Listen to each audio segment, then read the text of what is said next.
Welcome to Ladies Talk Show. This is your host, Leah Richheimer. We are barreling along with the great questions, ladies. Did you watch last week's show? Hello. Don't miss it. Okay. All right. Go back and watch that one too. We've got these great questions. Okay, Gila, what you got for me today? Okay, lots of questions rolling in today. Hani's asking, it's a mother-in-law question. Oh, here we Everyone's go. ears perked up now. Yeah, Okay. right. No, they probably slammed it down like goodbye. Okay. My Okay. mother-in-law frequently gets involved with my parenting choices, and it's very frustrating. I've Right. asked my husband to speak to her about this, but he says he doesn't want to be in between his mother and I. What should I do? Oi. So, by the way, this is hard because he is responsible. It's his job to be in between. He said, I just don't want to be in the middle. That's your job. Like, read your job description. You are in the middle. So, very, very, very challenging. So, let's just look at the three things you can do. Number one, depending on how your relationship is with your mother-in-law, there is a conversation that could be had to solve it. There are some mother-in-laws who's like la la la, aren't listening to a thing. They don't want to have anything that kind of mother-in-law this wouldn't work with. But if you have a mother-in-law where you said something like, "Oh, I'm sorry I'm late," and she says, "Oh, it's okay, dear," but if you're like, "I'm sorry I'm late," and she's like, "Yeah, I was waiting for a lot," there's some, there's like a variance of different mother-in-laws. So if you can have a conversation with her that she can actually hear and she seems to listen to you, or if she doesn't listen to you, that you feel like you said, I feel like I'm not listened to, and she would listen to that. If you can reach her and you can connect with her, then this idea will work, which is to say, Mom, if you call your mother-in-law mom, even though it feels uncomfortable and awkward and whatever, and even getting used to it feels awkward, and sometimes you don't feel very mother, you don't want to call her mom, but if you somehow can get over the hurdle and call her mom or mother or ma or grandma or oma or babi or whatever it is that the kids call her, whatever, if you can do that, I think it means a lot to them feeling like you're honoring them and putting them in a close relationship. If so. But anyway, if you were to say, listen, Mom or Bubby, I just want to talk to you about something. I don't want it to be blow everything out of proportion. This isn't a huge deal. I'm not trying to dump on you or to make you feel bad or whatever. I'd like to have a closer relationship with you if that's at all possible. Maybe that last part, if it's at all possible, sounds insulting. So scratch that part. But I'd like to have a closer relationship with you, and I really, I'm not quite sure how to accomplish this, but I feel like a lot of the times you come with advice about child raising, and I feel like, how do you say this? I want to say, you had your turn. Hello, you had your turn, like whatever, but that wouldn't go over so nicely. So, I mean, you could say, when you are telling me how to raise the kids or what to do or are interfering with my decision making or whatever, it really makes me feel like incapable or invalidated or like invalued, like my opinion isn't valuable. There is Or a even saying. judged by her, I would say. Sorry. Yeah, that's perfect. Good. Yeah, I feel judged by you, like I'm doing it wrong, and I can't do anything right. And I feel really badly about it, and I'm not sure what to do and how we can solve it. And it could be then you just put your duct tape on and you let her talk. If you don't think she's going to come out with anything that's going to be productive, then you would continue and say, and I'm just wondering, would it be possible for you to kind of not share your opinion so much about how I should be raising the kids? I know that might be hard for you because some of your ideas are very smart, but because they're pushed on me instead of me wanting, there's the expression, please forgive me, Mom, I'm going to say something. I don't mean it harshly, but there's a saying that says unasked for advice is never wanted. And it's not like I don't want your advice. I'm doing this weird because it's really hard to generalize this kind of conversation. I don't know what your mother-in-law is like. I don't know what she's going to hear, what she's going to take offense at, you really have to tailor what I'm saying. But if you're getting the gist from my heart of what can potentially work with a mother-in-law, some of the things I might say, you might you might be hearing and saying, that's exactly wrong. That would never work with mine. I agree with you. I don't know your mother-in-law, and there's a lot of people listening here. So I'm just, this is, you got to tailor it to your mother-in-law. But, basically, if you're saying, I feel invalidated and judged, and I feel very much like I, you know, like I can't do anything right in your eyes. And that's very painful for me. So if there's any way that you can just bite your tongue a little bit more, and if I want your advice, I'll ask for it. I feel like if you didn't give your advice so much, I feel like I'd want it more often, instead of feeling like, oh, she thinks I'm doing, or I'm feeling bad about myself or whatever, which I don't think there's something wrong with me. I think anyone would feel that way when someone's coming along and correcting them all the time in their behavior, that's just, you end up feeling like you're a loser, So, if there's a way you can do that, I'd really, really appreciate it, and see how that goes. So that's the first thing. That's the first thing you think about and ruminate on and mull over and think whether you can accomplish that without getting your husband involved. That would be the number one. Number two, if that you can't see that conversation ever being productive, or you don't have the strength to do that with your mother-in-law, or you're not, if you're seeing your mother-in-law every day, you need to have a conversation. If you're, or if you need to fix it. If you're seeing your mother once every year, then just live with her correcting you, and feel a little betrayed by your husband and just goes into hate, and then just leave it. But if you're seeing them more often than that, and it is interfering with your own relationship with your children, your mother-in-law, and most importantly, your husband, then you have to address it. And the second thing is to go into with your husband and to say, listen, there is a Chazal say that we need to, leave our home and cleave to our wife, and that's it, to go weiter, So your loyalty has to be with me. He may not know that, okay? Your loyalty has to be with me, and even if you're, you don't want to get in the middle, that's your job. Your job is to be in the middle and to protect me from these kinds of things. You have a close relationship with your mother. If I go to your mother and I say, or maybe he doesn't actually, but I'll get there in a second. If I go to your mother and say, please don't criticize me, she's like, huh, who is she? I can't say anything. She wants me to shut my mouth all the time. Whereas if you go, Mom, you always are telling my wife what to do and how to do it and correcting her. How would you like it? Wouldn't you feel badly if someone was all the time telling you how to do things differently? And she's going to take it from her son because it's her son. It's not like the mean woman who took her son away from her, which is, there's a lot of what do you call it? Stories. I mean, it's a historical thing, and it's known in the Torah.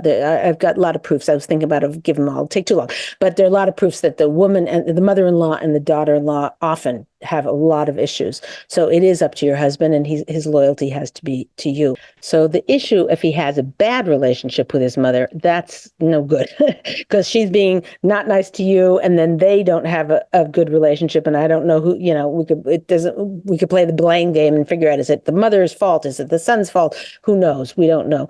So yeah, but if that's a bad relationship, then it makes it much harder on everybody. And then the only thing is you need to ask a local Orthodox Rav, because the only thing that might solve that is distance, which means, and I hate to say this, is that if the mother-in-law continually corrects you and judges you and makes you feel badly, you have to have some separation. You need to be that person who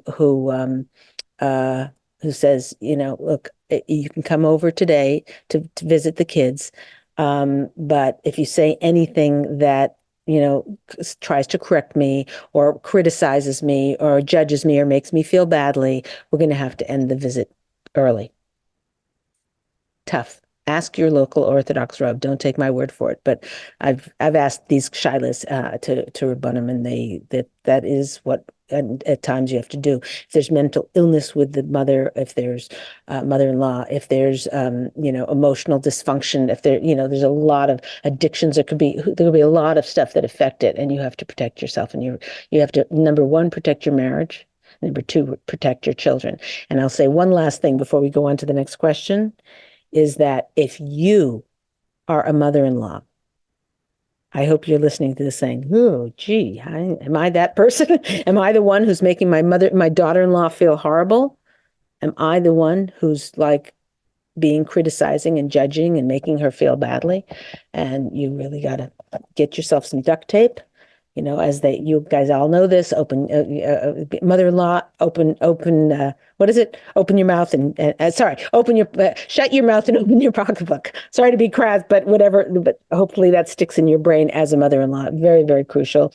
And you're really shooting yourself in the foot, because as right as you are about how she should be raising the kids and what she should be doing and how she's doing it, the more you alienate her, the more alienated you are going to be from your son and from your grandchildren. Guaranteed. There's no way, without warming up to the daughter-in-law, there's no way you can be as close to everybody else in the family. And it will, in your old age, when 10 years, 20 years, 30 years from now, when you need help and you need whatever, if you haven't taken care of your daughter-in-law is not going to be there for you at that time. And your grandkids are going to have a distance from you because you hurt their mother for 30 years. So it's in your own best interest, not just because it's the right thing to do, which it is, but it's in your own best interest to take care of your daughter-in-law. Okay. Sorry, I hope I wasn't so harsh. I obviously feel strongly about it. I actually don't know from personal experience, because I did have a mom for a mother-in-law. So I got very, very lucky, but I've been dealing with this for many, many decades. And one Gödel told me, I asked him, why is there such a big divorce rate? And he said, mothers-in-law. I was like, what? What? What? Isn't it because of the disposable society that Amazon, it's got to be there in 2 days. The husband isn't meeting my expectation. He's gone, or the wife isn't meeting, whatever. That all plays a role. But this Gödel told me the number one reason for divorce is because the mother-in-law, she takes the side of the kid. One kid, she tears the relationship apart. Horrible. Don't be that person. And if you're in that type of a situation, work very, very hard. And if not, you have to set up boundaries around your life. Ask a Raf. Okay, go ahead, Gila. Okay. Another mother-in-law question actually that just came in. Goldie is asking, every time we are with my in-laws, I feel like my mother-in-law tries to steal my husband from me. I understand that she doesn't get to see him often, but it feels very uncomfortable when she whispers to him in the corner of the room for a long time while I'm left watching my kids or sitting on the couch on my own. Boy, show her the tape I just the first half of this class. Hello, send her an anonymous link from a oy, oy, oy, oy, oy. So there's two parts that are really bothering me really, really deeply. One is, how dare the husband do something so betrayal, what's the verb? The adverb, betraying. So how could he be so disloyal? So disloyal and mean and cruel. It's not all right. Even if it's their own private matter, Leah?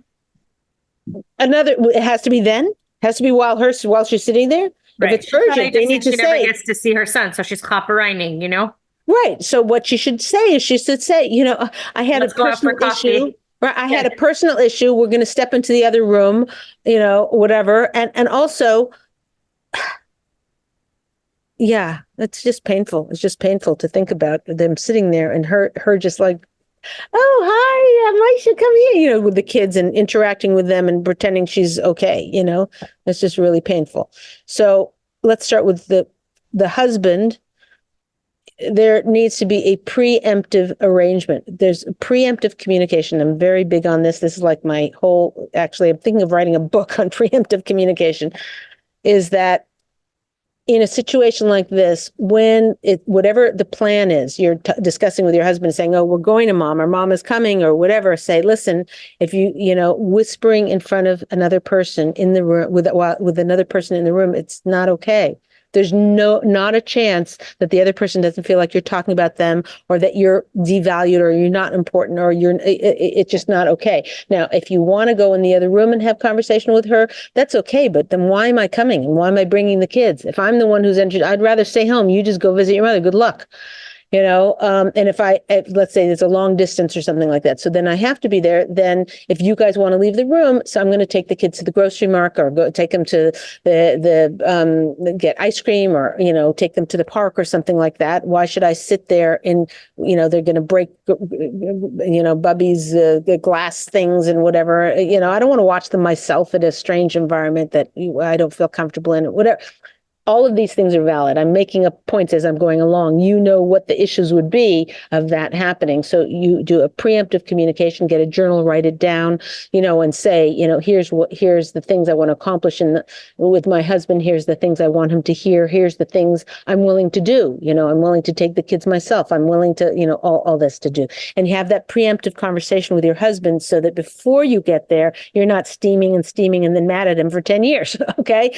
You've at least handled it. Now, it probably, no matter how you preemptive communication, something's going to go wrong, and he's going to do something mean, or his mom's going to do something mean. It's going to go bad anyhow. But rather than 100 things going, the whole thing being a disaster, it's like the whole thing went pretty okay, and he said these 3 annoying things, or did these 2 annoying bad things, whatever it is, and then you can patch those up and talk about it and say, next time, please don't tell my mother-in-law in front of me that she's a better cook than I am, or whatever might have happened, that you're going to bear a grudge for. You want to get that taken care of right away. So that's the first thing with your husband. Now, with your mother-in-law, you need to somehow communicate with her, either you communicating, better yet, if your husband communicates and said, listen, you talk to your husband, you say, this is your job. You need to go to your mom. I can't do this, but it needs to be fixed, because your job is to take care of me and to be loyal to me. And no matter how you slice it, that comes first. No matter if that ruins even if it cuts off. I've had the Shiloh before, and someone said she needs to cut off her relationship with her mother-in-law. It is damaging. It's destructive. It's bad for her mental health, bad for her marriage, bad for her children. She needs to end the relationship. I was like, what? And I haven't. It's not just once I've heard that. So I'm not advocating this, because you have a machlokes in a family. It's a pain in Hashem's heart for eternity. So I'm not saying, you do this out of revenge, and you do this casually, and you do this whatever. This is like Hashem is crying his eyes out when there's a machlokes in a family like this. But if the damage your mother-in-law is causing shalom bayis issues, shalom bayis comes first. So you need to say to your husband, this conversation needs to happen. You need to go to your mom, and you need to tell her that the whispering in front of me is not okay. Treating me poorly is not okay. Taking, me being usurped by, like, it's almost like cutting off the relationship between me and my wife so I can have a relationship with you. The way the world works, and the way Hashem created the world, I can have a great relationship with my wife and a great relationship with you. And if that can't coexist in your mind, then there's a problem. You got a problem. You've got a problem. You have to let me still have a good relationship with my wife. And if you can't do that, I'm sorry to say that things aren't going to look pretty. You can, if she's going to be terrorized, but you can say, we'll have to spend less time with you. Which I'm hoping we can improve this situation. But that's the husband's responsibility, and the wife needs to give over that information to him in a nicest manner she possibly can, and with kindness, with sweetness, with understanding how difficult his relationship with his mother is. There's nobody who has an uncomplicated relationship with their mother. Okay. So he's going to, oh gosh, I can't do that. And oh my goodness. And why can't you just live with it the way it is? Oh, come on. No, don't. You got to put your foot down and say, this is not acceptable. You treating me poorly, your mom treating me poorly is bad, but you treating me poorly is not acceptable. And if you need to get bolstered of going to a Rebbitzin or a Rav and talking the whole thing out and getting some chizuk for yourself so that you'll have the strength to talk to your husband about it. Maybe even if the Rav talked to your husband and told him, hey, you need to stand up for your wife here. You need to cleave to your wife. That would be the best solution. So I feel what you're going through. I'm sorry for what you're going through. Think about it very carefully, what I've told you, and maybe journal and really think carefully how you want to handle it going forward. But you don't have to live with it the way it is. It's got to improve, and you have the power. And I just give you a few tools. You can look for articles, and you can look for other stuff, books or whatever, on how to handle it better. And most importantly, it's not necessarily how to handle your mother-in-law, which is one issue. It's how do you handle your husband relationship, that triumvirate, how to handle that, which I would do more research on if you don't have enough tools from what I've said right now. I wish you the best of luck. Hashem should bench you with koyach. Okay, good. What else you got Okay. from Megillah? Wow. Rena's question is, I feel so overwhelmed with life. I'm busy keeping the house running smoothly, which my husband thinks is important, but it's at the expense of a present wife, which I think is important. What's a present wife? You mean she's being present? Yes. Okay. Which one is more important? Wait, I lost Keeping the track. house smooth, running the house smoothly, according to her husband, is important. And according to herself, it's being a present wife. She feels like she cannot do both. So she's Right. asking which one's more important.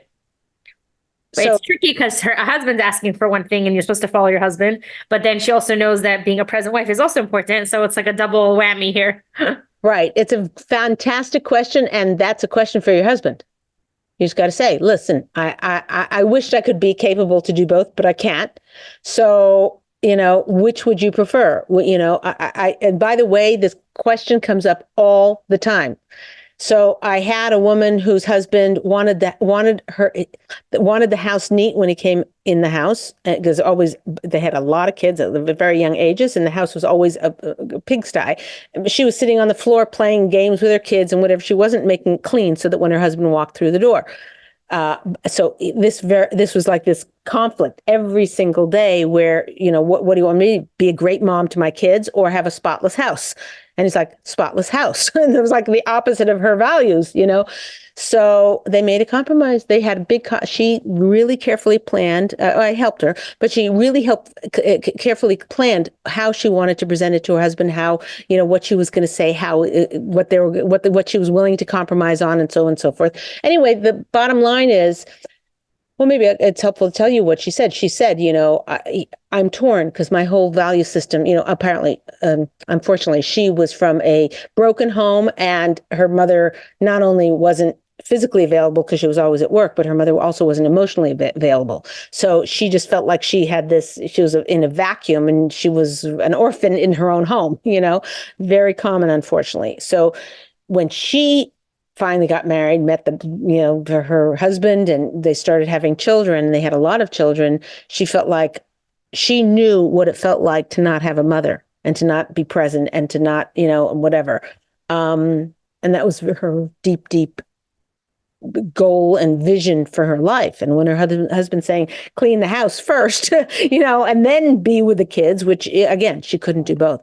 So she went to him and she told him that this was her life dream, is to take care of her children. She wanted to be close with their children her whole life. But she had been taking my class, many classes of mine. So she's like, I know my most important priority is taking care of you, but I'm wondering why you so desperately want the house to be spotless. Like, why is that so important to you? Why would that be more, like, I don't understand the value system behind that, why that would be more important to you than me bonding with the children and raising the children with the value system that you and I both share. And saying it in that light, I guess he could hear. And they made this crazy compromise, which is, I don't know how their house was. She's called it a foyer, but I think when you open the front door, there was like a long table where the mail was and stuff or whatever. And then there was a thing that led around to the living room. I mean, I never saw it, but I'm just kind of extrapolating from what she said. So the compromise was, when he opened that door, everything that from his eyes he could see the couch, he could see the foyer, and he could see there was a family room or there or whatever. So everything he could see when he first walked in the door had to be perfect, or she agreed would be perfect. But like he could see the couch had nothing on it, was like in perfect spot. All the toys were piled on the other side of the room. The floor in the family room, it was does that, like whatever. That was their compromise. And she ended up saying even that was too hard for her. So every night or every afternoon or whatever, they had a family game, with all the kids or whatever. She gave away a lot of candy, she said. But anyway, and they, as a team, every day would clean those specific areas. So I'm not sure how you can solve what you need to solve. I'm giving you sort of advice on or ideas on different ways you can solve it. That's a compromise that works for both of you. But that's a conversation you need to have with your husband. The only thing you need to make sure to keep in mind is when you're asking him, when you're asking him about it and talking about it, you're not making him wrong. You're not making his way and his vision, and I think that's why that lady was successful, is because she didn't say, how come I think it's more important with the kids. And, she asked him, why is it more important to you to have a clean house than to have me contact with the kids? She didn't say, I've got the great value, which maybe, a lot of people would probably say she's probably got it, she's probably right, so, but she didn't make him wrong about it. So that's the crucial thing in your conversation with him. And again, when I give advice on how to give a conversation, it's not like you get off you say, okay, the ladies talk show ends, and then you go and talk to your husband. No, it means you think about it, you take a couple of days, you maybe write a journal, you really, really figure out how you're going to say it, what his potential reactions are, what's a way the whole conversation could go south and go bad and not be correct. Thinking about that ahead of time means that you are as best prepared as you possibly could be. Okay, I think we're out of time, right? So I got to give homework. Okay. So the homework is one time this week, have a conversation with your husband to solve an issue that has been bugging you for a while, that it just always bugs you. Like, people get in on these things, I think I told the story before, but whatever, where a woman, every day he came home and he took his coat and he threw it on the couch. And every day he was doing that, and it bugged her. She cleaned the whole house for him, whatever. Their kids were older, and, she had a tidy house, and he always threw it on. And so she yelled at him, why, pick up your coat, hang it in the closet. He never did. And he would say, I worked hard all day. Why do I have to come home and be yelled at? And it was like this battle, right? This battle the whole time, so what did she do? She went out and bought a $5 hook. So when he came in, would it be better if he hung it in the closet? Yes. Would it look nicer with yes. But here she bought this $5 hook, which he walked in the door, there it was. His coat went right there. Many logistic problems can be handled, or many emotional problems can be handled with $5, So that's your job for this week, is think of one thing that's been bugging you for a while and think of a logistic solution for it. If you can't think of a logistics, then have a conversation to solve it. Okay, that's the homework. We'll see you next week. It's Leah Richheimer for the Ladies Talk Show.